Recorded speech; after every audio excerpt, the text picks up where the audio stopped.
Hi, my name's Steve Mango. I'm an actor, a business owner, and I was a 4-year parishioner of the Church of Scientology Celebrity Centre in Hollywood. The first major step you do in Scientology is a Purification Rundown. The Purification Rundown actually opens the way to spiritual progress. It's an all-natural regimen which frees one from the harmful effects of drugs and toxins. Old drugs that you took, pesticides, you sweat all those things out of your system and you feel so much more alive. It's revitalizing. The simplicity and the power of it is immeasurable. Scientology is very anti-medicine. They're also anti-psychiatry. So for example, if you wanted to take a Tylenol for a headache, that's not recommended. You're not going to take a Tylenol because basically taking a Tylenol is going to suppress the headache. It's not actually handling the root of the headache. So Scientology believes that most of these are psychosomatic illnesses that are just kind of caused by the mind. And they also believe these drugs and toxins store in the fatty tissues of your body. So by doing this program, you're able to, cleanse your body and be able to have spiritual gains, because they say these drugs and chemicals are holding you back. So that's why people may have a second thought when taking drugs or by, taking an over-the-counter medicine, because it may impede their spiritual progress in Scientology. You have to come into the Celebrity Center every single day, and on their basement floor is their Purification Delivery Center.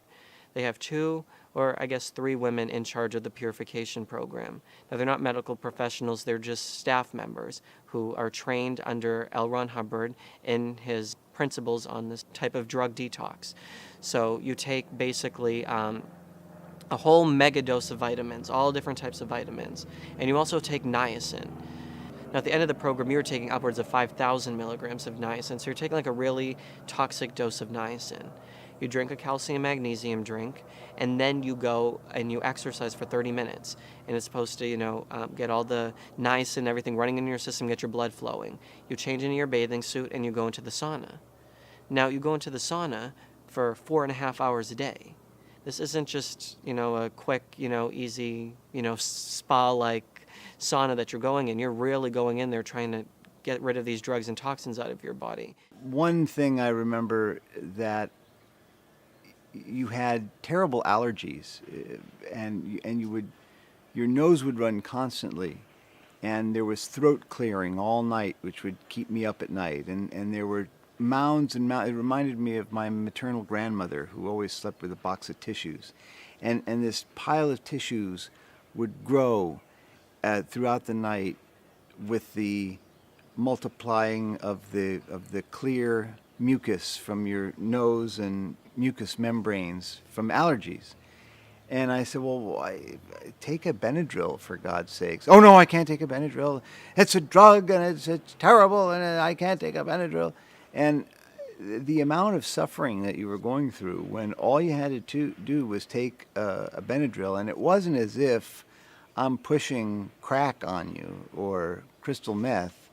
I'm pushing an over-the-counter medicine that's one of the safest things used in hospitals on a daily basis for a variety of reasons. And finally, you gave in and took a Benadryl. And then it was another 3 or 4 months before I convinced you to go to the doctor to get some Nasonex or Flonase. If you live in LA, chances are you have allergies, chances are you take Flonase year-round, and you didn't want to take that. Somehow it was going to alter your being, and really all it does is alter your histamines. So on Tuesday nights at the Celebrity Centre, they'll have a free lecture about the Purification Rundown. And sometimes they'll even have one of their celebrities host the lecture. So as an actor in the audience, you're hearing a celebrity that you've seen on TV, in film, basically vouch for this program and say how this program has helped them succeed in the industry, because now they don't have these drugs and toxins and chemicals holding them back by re-stimulating in their system and maybe impeding their work as an actor. Because they say it's going to hold back your creativity if these drugs are in your system. Even if you haven't taken drugs, even if you're just in this world that we live in, there's pollution, there's chemicals, there's other things out there. So they're saying, well, all those things are going to hold back your artistic creativity. So you're thinking, okay, you have this celebrity saying how they got successful by doing this program, and I'm a health, conscious person, so maybe this program is something I should invest in. Now, the program's about $2,000. And, as a young actor who's not, a working actor at this point, you're saying, well, maybe I can look at this as an investment into my career. Maybe this is what's going to launch my career. When you do the purification program, you're on the program with a partner, which is called your twin. And your twin's supposed to be looking out for you. But also when you're on the purification program, you're sitting in the sauna with maybe 10 or 20 other people. Now at the Celebrity Center, you may be in the sauna with editors, writers, directors, producers, all sorts of types of industry people. So it's almost like, you can network in the sauna.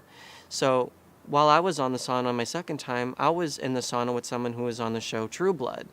So one of the other girls was getting all excited because one of the actors from True Blood was in our sauna. You as an actor look and you see someone like that in the sauna and you think, well, wow, they're successful and they're already, a working actor and they're doing this program, so it must be good because they wouldn't waste their time with it.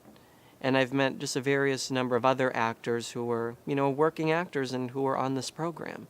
And, you're going through the experience with them.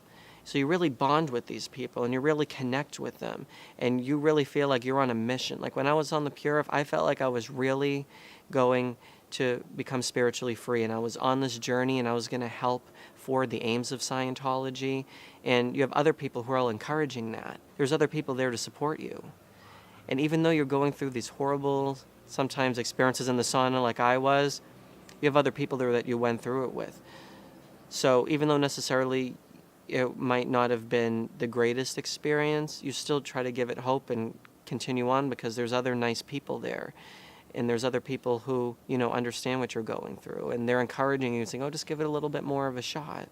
So on my first Purify, I was on it with a woman named Ivana Lewis. And Ivana was the mother to the actor Johnny Lewis, who was on the show Sons of Anarchy.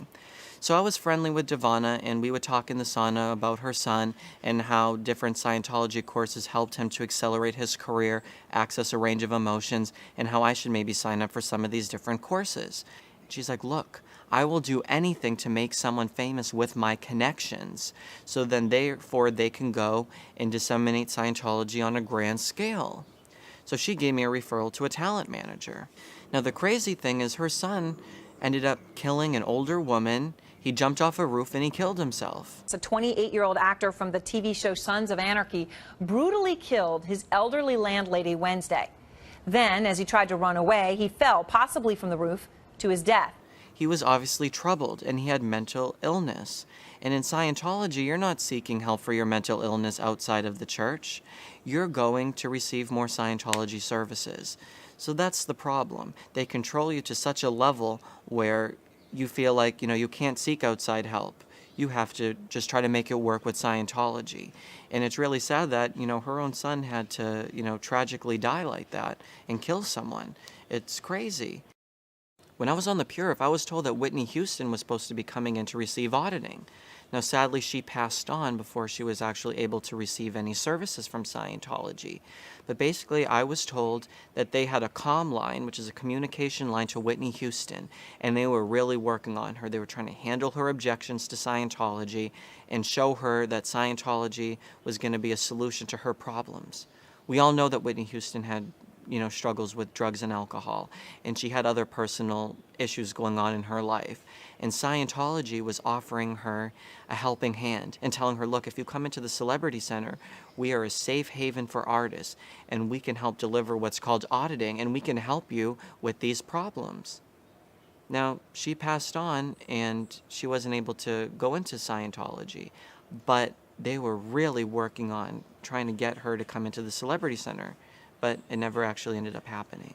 So me and one of my other friends on the Purification program decided that we were going to recruit Bobby Christina Brown, who was Whitney Houston's daughter, into Scientology.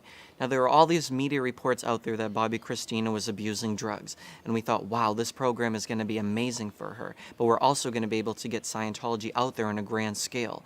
So maybe we can work with that other Scientologist who had a comm line to Whitney Houston to maybe try to recruit Bobby Christina into the church. We're going to work on this. We're going to try to get some of these other younger celebrities into Scientology. And we have these other members who are saying, look, Steve, Amanda, you guys are young. You guys are perfect to get the younger generation, the young Hollywood crowd into Scientology. You guys should work together as a team to recruit young Hollywood into Scientology. So I was also starting to begin to get onto that force of recruiting celebrities into Scientology for the idea that it was going to help bring our message out there into the world on a grand scale. Because I admitted to having alcohol and I drug reverted, I was programmed to go back onto the Purification Rundown for a second time. Now, before I could actually walk onto the program and start going through the sauna rituals and all of that business, I had to get a PTS interview, which stands for Potential Trouble Source Suppressive Persons Interview, and I had to receive a security check.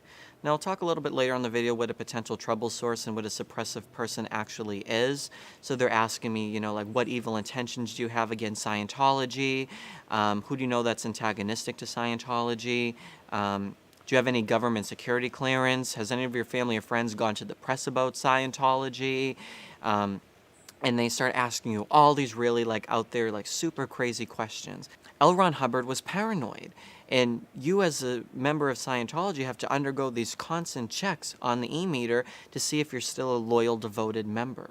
I'm on the meter getting these security checks every couple weeks, even to a point at the end I'm on the meter like almost every single time that I'm going in there, and they're just really hammering you, trying to figure out like what crimes you may have committed, what have you done that is evil towards Scientology. So I'm on the meter and they're checking me for a few hours and they're trying to see like who may be suppressing me in my environment. They're asking me all these crazy questions. So eventually I pass the meter and I'm able to go on to the program. If you think about what type of health problems can be caused by sitting in the sauna for, 4.5 hours a day, that heat really takes a toll on you. So, I mean, I have my own personal horror story, but the first one before mine was this woman, and she was basically lying in the sauna, unconscious. She wasn't responding to anyone.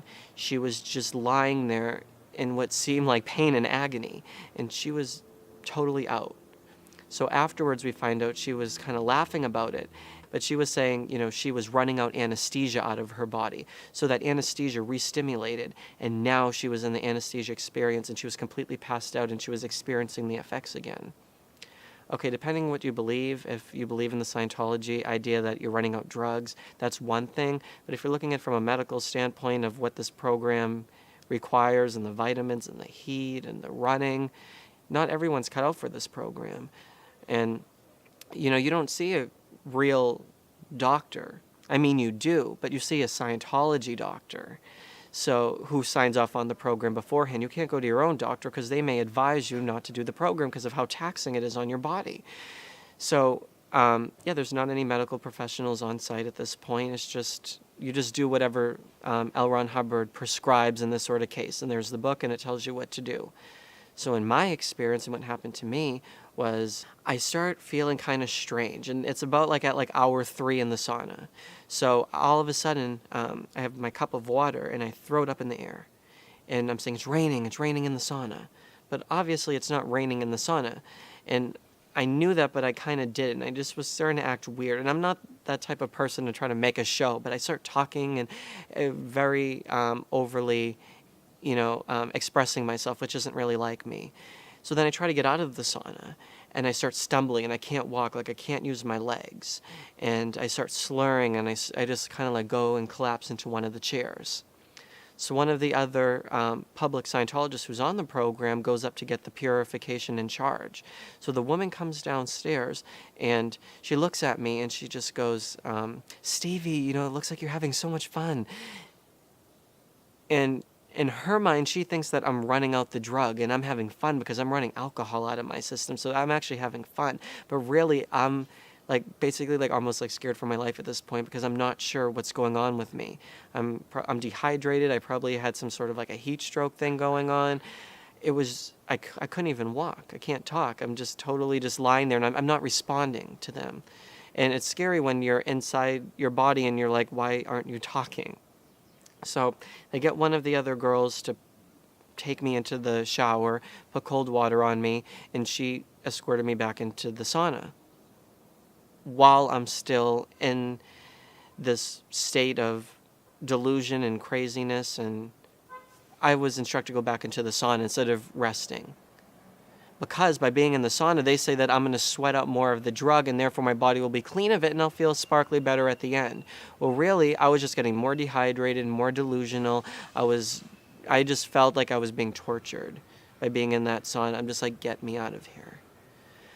I was in the sauna that day about 6 hours, or 6.5 hours maybe. And I mean, at the end, I was still a little bit kind of out of it, but I said, well, I have to tell them I feel better so I can go home, because they would just prescribe me to go back into the sauna.